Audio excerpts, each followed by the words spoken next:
The Last Letter from London. Emotional mystery. Inspirational story.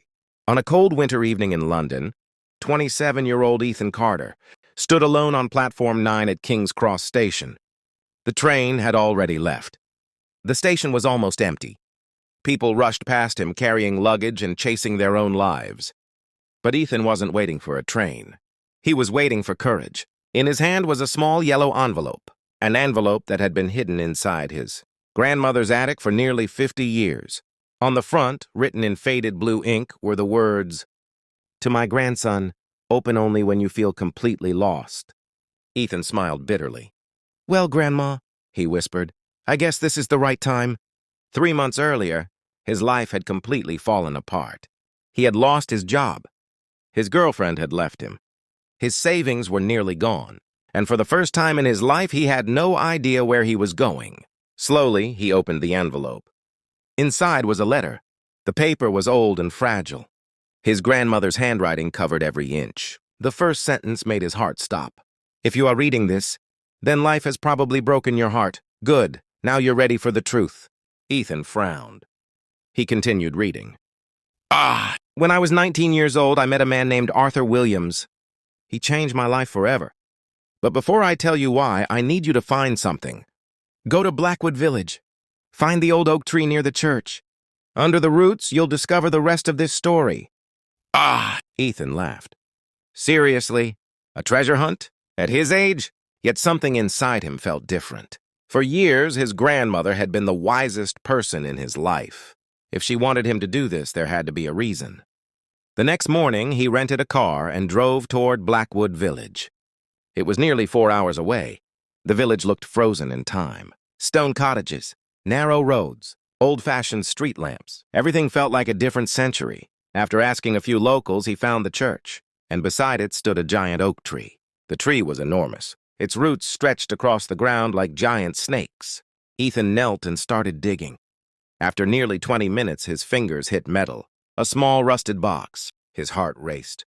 Inside the box was another letter, and an old black-and-white photograph. The photograph showed his grandmother standing beside a young man, Arthur Williams. The second letter began. Arthur wasn't rich. He wasn't handsome. He wasn't famous. But he taught me the greatest secret in the world. Ethan sat beneath the tree and continued reading. His grandmother explained that during World War II, Arthur had been a soldier. After the war, he returned home with nothing. No money, no family, no future.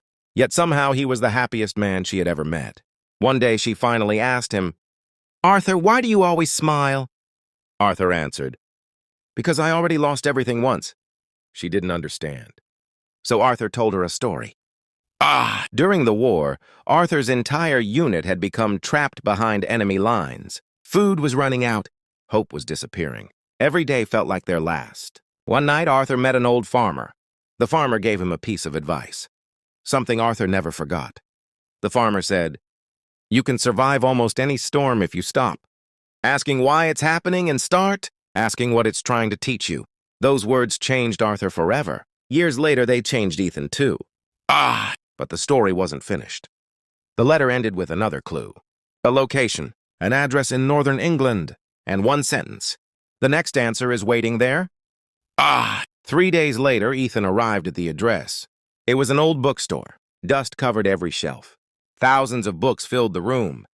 Behind the counter sat an elderly woman. She looked at Ethan carefully, then smiled. "You're Margaret's grandson, aren't you?" Ethan froze. "How do you know my grandmother?" The woman laughed. "Because she told me you'd come someday." She reached beneath the counter and handed him a key. "Second floor.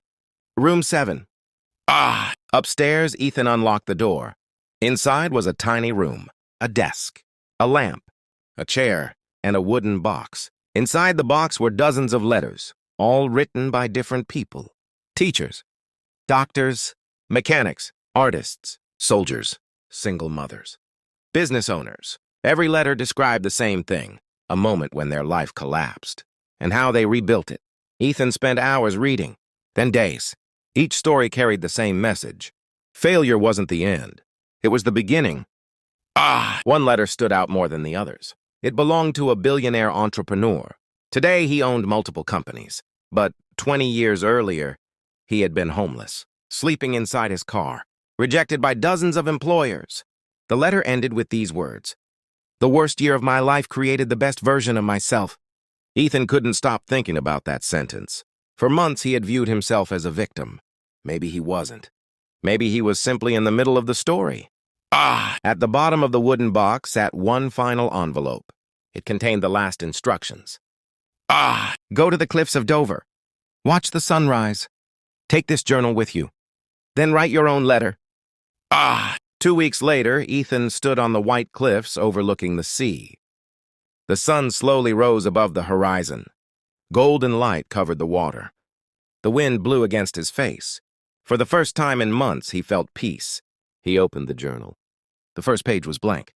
Then he remembered Arthur, the farmer, his grandmother, the bookstore, the letters, the failures, the lessons. Everything suddenly made sense. Life wasn't punishing him. Life was preparing him.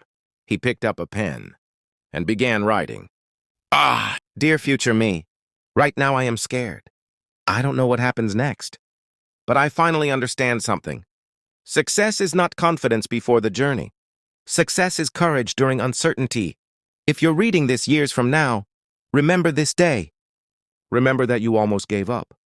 Remember that you kept going anyway. Hours passed. The journal filled with thoughts, dreams, plans, goals. By sunset, Ethan felt like a different person. Nothing around him had changed. He still needed work. He still needed money. He still had problems, but something inside him had changed. And sometimes that's where every great story begins. 1 year later, Ethan launched a small online storytelling channel. He shared real-life lessons from ordinary people. At first, nobody watched. 10 views, 20 views, 30 views. But he kept uploading, week after week, month after month, year after year. Eventually, millions of people began watching. His stories inspired strangers around the world. One evening, after reaching 10 million subscribers, Ethan returned to his grandmother's old house. In the attic, he found one final envelope, hidden beneath a floorboard. His hands trembled as he opened it. Inside was a short note. Only one sentence. I knew you would find your way. Grandma. Ethan looked toward the sky and smiled. Not because life was perfect, but because he finally understood. The purpose of the storm was never to destroy him. The purpose was to reveal who he could become. And sometimes, the most important chapter of your life begins exactly when you think the story is over. The end. Morale. When life breaks your plans, it may be building your future. Never quit in the middle of your story.